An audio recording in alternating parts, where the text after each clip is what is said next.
Greetings to all the young learners. Welcome to the official YouTube channel of SRN International School. I am Pallavi Tandon, Faculty of English at SRN. Today we will be learning about the chapter The Necklace by Guy de Maupassant. Now let us have a look on the chapter sketch. The Necklace. It's a story of a middle-class lady named Matilda. She was born in a clerk family and was married to a clerk named M. Loisel. Matilda was a very pretty young lady and was very dissatisfied with the poverty of her family. She wanted to have the luxuries in her life. She hated her own humble surroundings and spent the time dreaming about a fancy and luxurious life.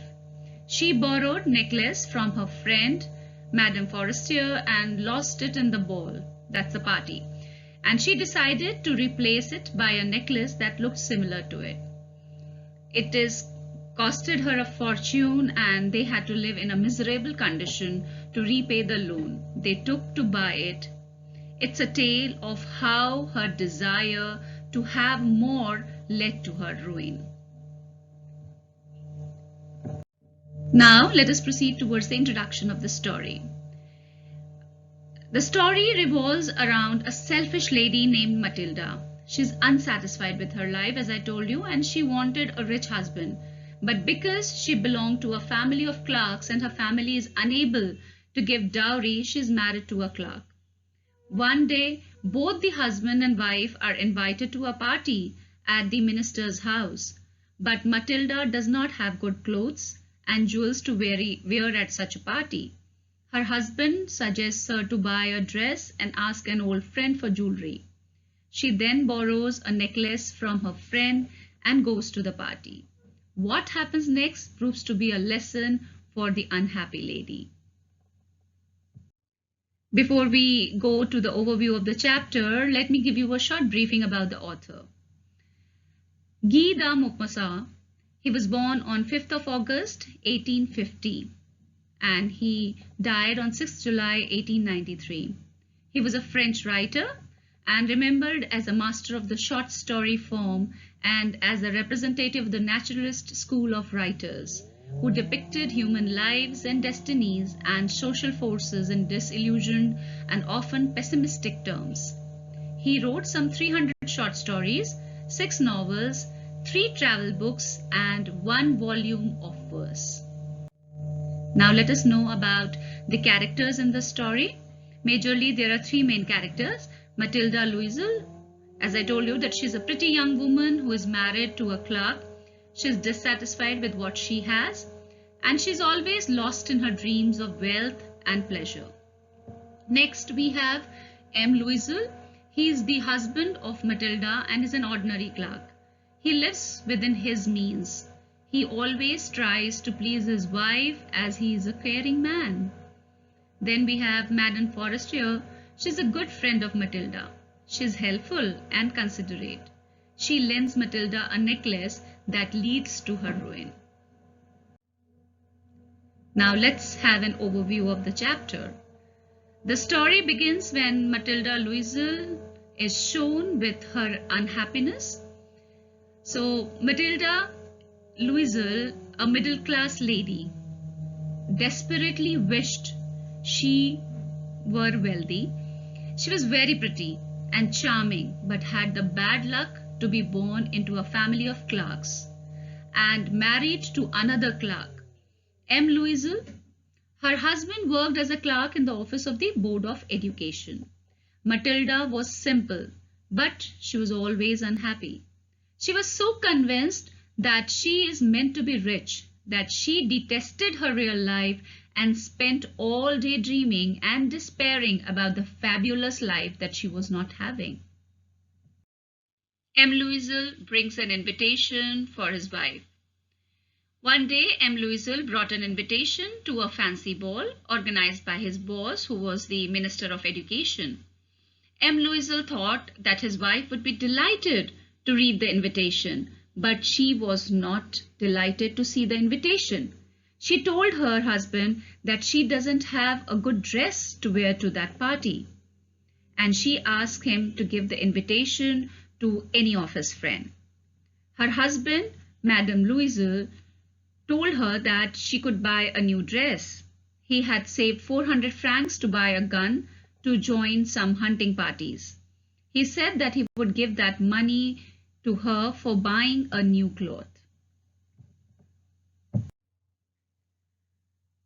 Now, Matilda plans to get necklace from Madame Forestier. Matilda, first of all, she buys that new dress from the money which was saved by her husband, but still she was not happy.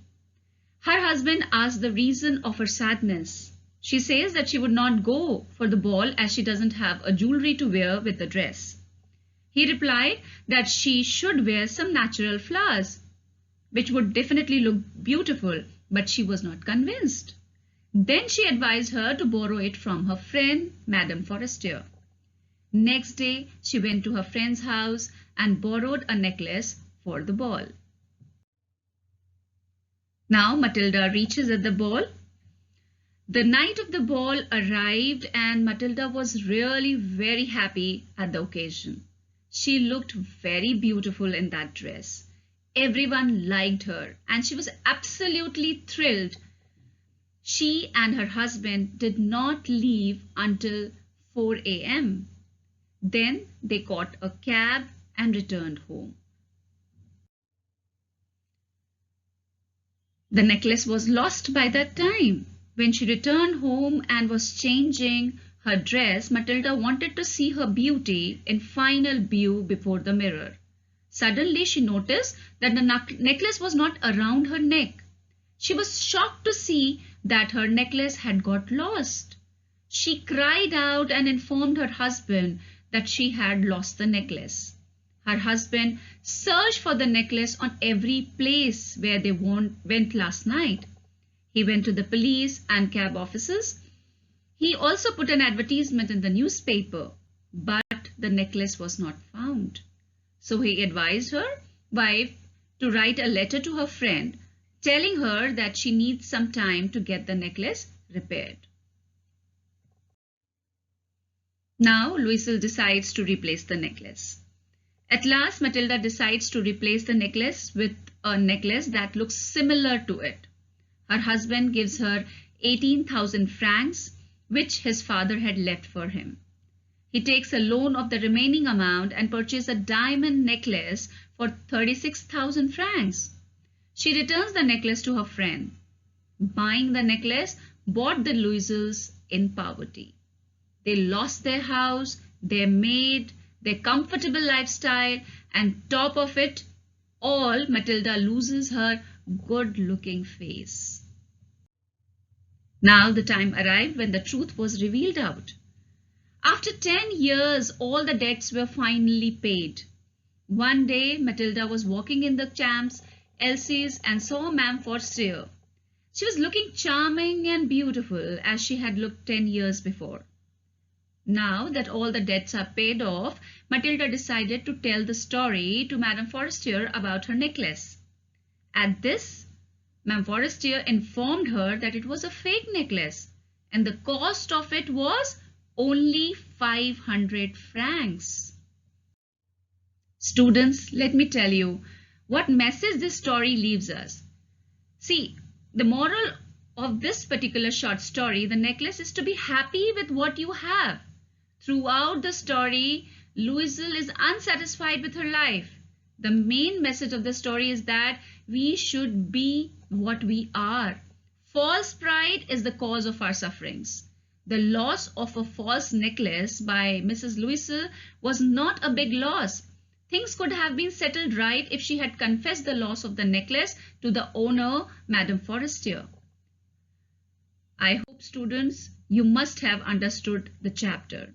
If it has helped you, don't forget to like, share and subscribe. Thank you.